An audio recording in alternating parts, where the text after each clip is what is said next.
Wrestle this and that. Wrestle this and that. I'm Brother Reed with Brother Don wanna wrestle this and that. Wrestle this and that. We talk about wrestling, it's a fact. I'm Brother Reed with Brother Don wanna wrestle this and that. We're back with another recap edition of Wrestle This and That. I'm your host, Brother Reek, and this is Brother Don Juan. my co-host, my main man. That's how we do it. Hey, it's a great Friday. Jury Friday. It is jury. It's jury in Kansas City. Maybe somewhere else you guys are sunshine and blissful. Maybe it's snowing in some places. Heard that the weather in Minnesota's game against Seattle has a chance to be the coldest day ever. Well, that's a good thing. You want to hear how cold? How cold? Game man? time temperature 1 degree. And that's awesome. And that's the actual temperature you throw in the what do they call that thing? Windshielded. Well, I tell you what, if they throw the ball and it freezes in midair, that's gonna be a damn good game. It's gonna be good. It's a red and blue Friday. Yeah, and mine is a bald and blue. No doubt. We got the blue down pat, ladies and gentlemen. Don, that's what it's time for, brother. It's time for a Smackdown review. And last night, Smackdown returned to USA Network. Yes, it did. And it got off to a great start right out the bat when who showed up? John Cena shows up. John Cena shows up and hits the ring. And is he gonna fight? No, but he's gonna talk. Well, he's going to talk as to death, and he basically tried to talk himself into another match. I tried to talk himself into another match.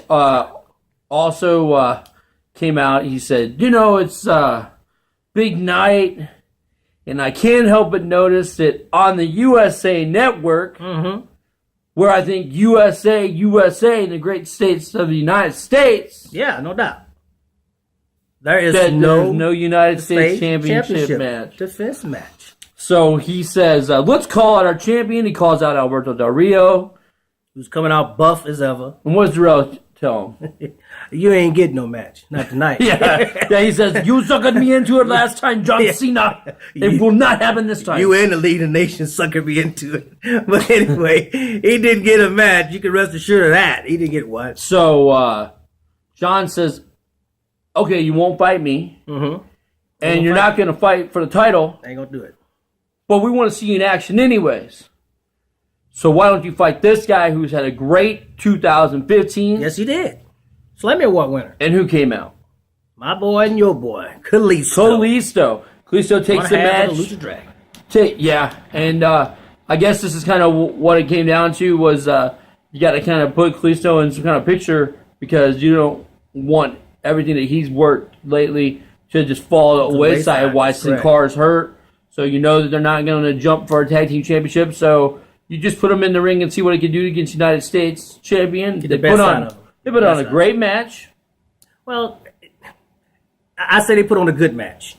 They could have put on a great match if Cena wasn't out there. I mean, Cena was a distraction from that whole match. I don't know why he was out there with that big, loud orange shirt. You know what I'm saying? Distracting the crowd. It was a good match, but it could have been a great match without Cena being there. And so they go back and forth. Del Rio looks at Cena, kind of taunts him. John gives him the salute. Yeah. And when he does, Del Rio takes his eyes off of Kalisto, and it was a bad mistake. Yeah. He got put into a Hurricanrana pin. Pin and a 1. A 2. And a 3. And Kalisto got the big. He's riding high. They said the biggest win of his career. Possibly it could have been. It could have been if he was going for the belt, but the thing about it is that this man always put on good matches, so it was just another notch in his belt, hopefully to propel him to something bigger and better. First setback in a while for any member of the League of Nations, but it was a big win for Kalisto, and that started our night. That started our night. It wasn't a bad start. And then Cena left with Kalisto, and that's the last time we've seen Cena. And I'm sure everybody knows by now, it's going to be the last time It's a possibility that we see Cena for a while. Let's get to the. Let's go to the second match. Which was it a match or a segment? Okay, well, turned into a match. Yeah, it looked like it was going to be a segment. It was supposed to be Miz TV talking about the Royal Rumble. Yes. And it didn't take long for Dolph Ziggler to not want to hear anything. Yeah. But before that, the New Day decided they were going to come out first. Yeah, they're going to come out. So the New Day comes out. They're mad. They're mad because of what Jericho called a Monday. Yeah, they said, Rudy. We're not Rudy Tooty Booty. They're not. They're not Rudy Tooty Booty. They're not, but they didn't like what Jericho did. And I didn't like what Jericho did. And Xavier said that Jericho stole his shirt. Yeah, he did steal his shirt. He said, go back to my NXT days, and Jericho just stole my shirt. Yeah, he said something about saving us from the 90s. He's like the 90s or something like that. Yeah, he said Jericho was bad in the 90s. He said, hey, we're not going to party like it's 1990. We're going to party like it's 2016. Yes, it is. And did you see Dolph Ziggler's hair? Yeah, next Dolph What decided happened, he was man? coming out, and Dolph's hair was like, What was wrong? I thought he was a lion. I I thought he was auditioning for the Wizard of Oz. Yeah, but Dolph came out all brand new and frosty. and flowing. He was flowing. Yeah, he was flowing, I mean, that hair was like kind of puffy out, like he had like a what's perm. that guy that does novels? He does novels. He got the wavy hair. And he got the buff body. You're asking the wrong guy. I don't read books. Yeah. Well, he should. It's 2016. He's gonna start. No doubt. He's gonna start with that book that I'm talking about. Right, so- But you had Goldust to come out too. Go ahead and continue, brother. Yeah, so you had Goldust come out. He's biting air, That's Goldust, and he's pulling it from the 90s too. No doubt. and then This is just the Neville comes out. never comes out. He says that Miz can have his accent. He can have anything he wants as long as he never ever. He started quoting Talks Chris Jericho. again. Chris Jericho talks again, and everybody never talks again. But I think R-Truth comes out. Your man and my man, brother R-Truth.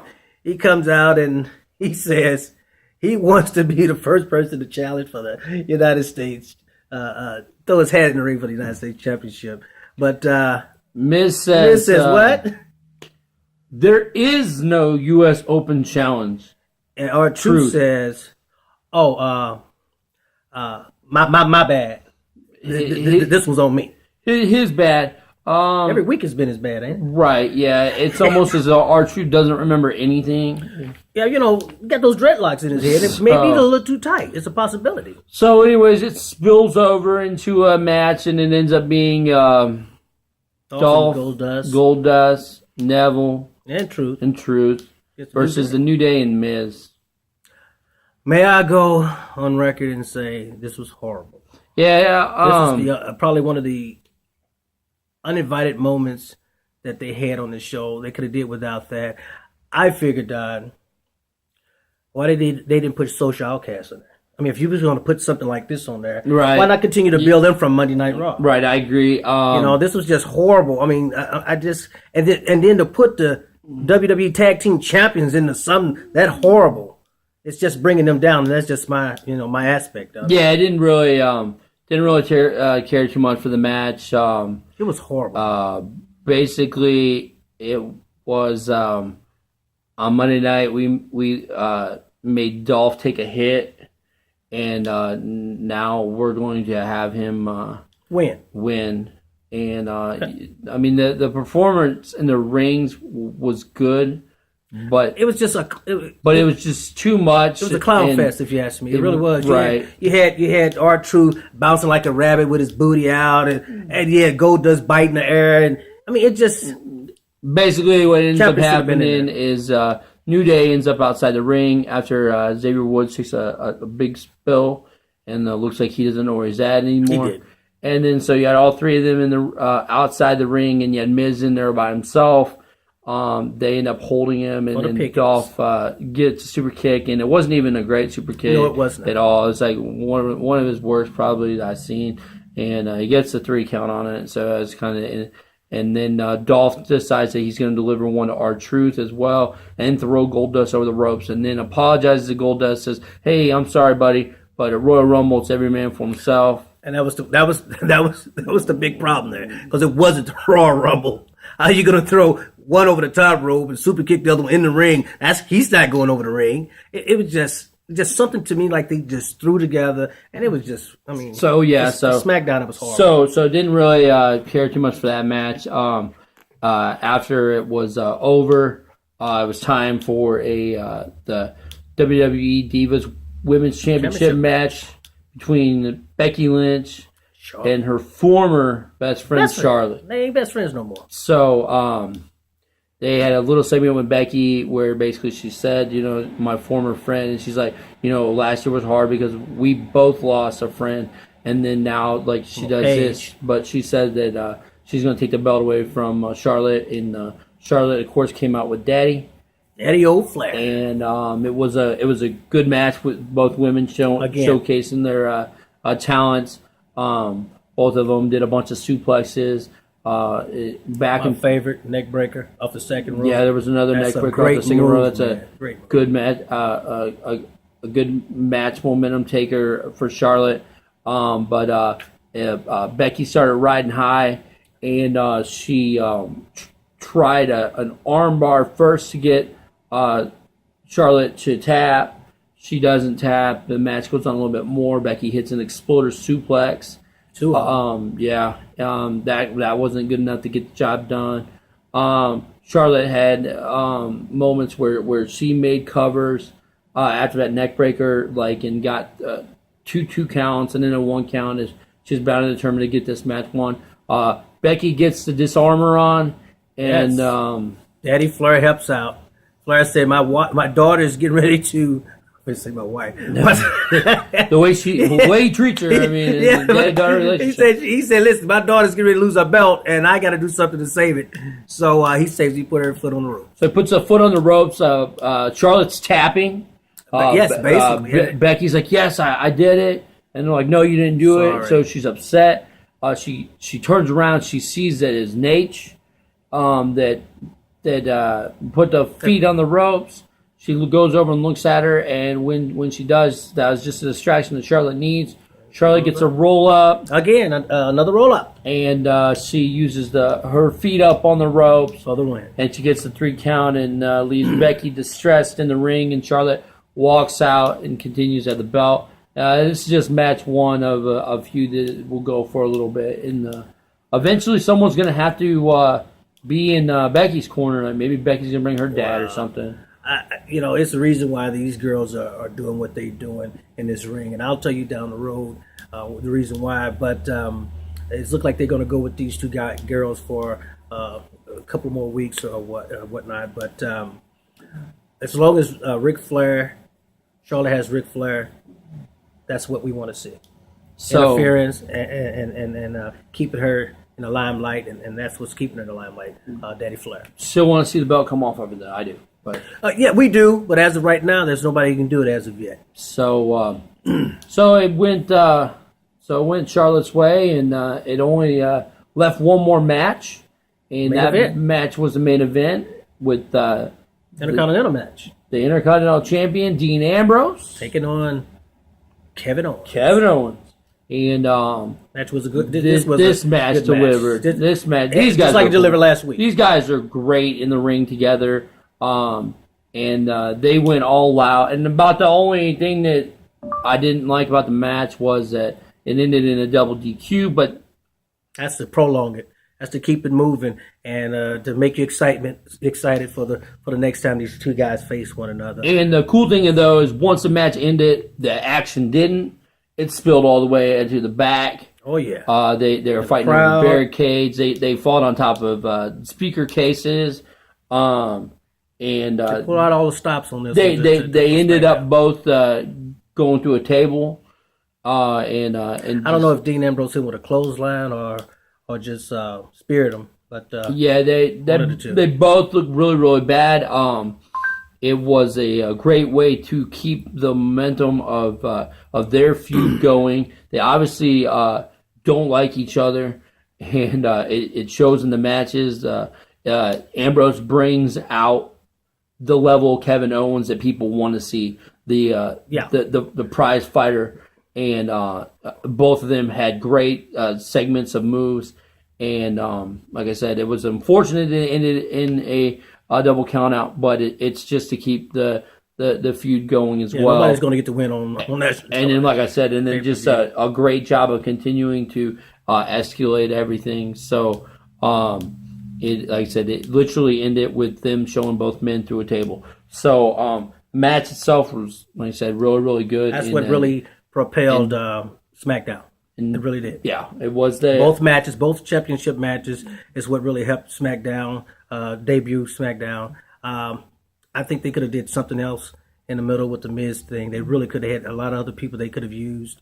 They could have used Rusev. They could have used anyone else, but this is what they decided to go with. Without that, SmackDown would have been great. And then you had of course, they did a little filler in to show what happened on Raw. And a long filler in. And the one thing that we did take away from Miz TV is that it doesn't just look like it's whoever throws Roman out. It is whoever wins the Royal Rumble completely becomes the new WWE champion. So now what would you rate it, brother? Definitely had like more highlights than lowlights. I was hoping that I'd be able to give it a 9 or a 10, but I'm probably going to have it at a 7.5 to an 8, mainly because they just threw that 4-man tag together, and I wasn't a big fan of that. I thought that took a lot of the time of the show, and they could have done a better match than that. SmackDown was a 2-hour show, and definitely that was a hiccup in the debut of SmackDown on USA. They could have did a lot of other things to put another match there. And it seemed to me they had a lot of segments also, a lot of cutoff segments that wasted a lot of time also. So they have to come up with better matches in this 2-hour span. I'm going to give it a 7. And real quick, it would have been nice to have the champ make an appearance. It would have. And that's what I'm saying. They're lacking. I don't know why. A segment. I'll put him on commentary table, something. But of course, SmackDown, he was not on SmackDown. So he gives it a 7. I give it a 7.5 to an 8. Not a bad start, but I probably would have gave it a 9 if we didn't have this segment and filled it with something else. But Don, what do you think? The 5 positive things that the WWE Universe and our fans that's watching right now could take away from SmackDown? 5 things that I think you take away from SmackDown is that the match intensity was up on USA. So the matches were a lot better than what they are on Sci-Fi. Oh, definitely. So I enjoyed that. Kevin Owens and Dean Ambrose themselves were by far just really into it. The fact that that you do get to continue to see Becky striving to try to get this belt away from now Dirty Flares. Yeah. So that'd be a third thing. Fourth thing is now at least we have clarity on the Royal Rumble thing. We didn't know that. Yeah, how it's going to work out. So we do have clarity now. And the fifth thing is that even though Kalisto and Sin Cara can't compete for the championship, that it looks like they're going to try to get Kalisto into a title picture. Something, or just keep them on television and keep them in good matches. Right. Yeah, that's great. I agree with that. So that's 5 things that we took away from SmackDown. We'll have Raw coming up on Monday, where I'm sure that we'll get a little bit more entries for the Royal Rumble. Oh, definitely. And then, of course, we'll have more of the Roman Reigns storyline with him versus the Authority. Yeah. And the other 29 men. And the other 29 men. You got to fight everybody. Did you what I just said? Every single person. Coming up next, it's going to be Rico's Rumor Report. Thanks, guys. See ya.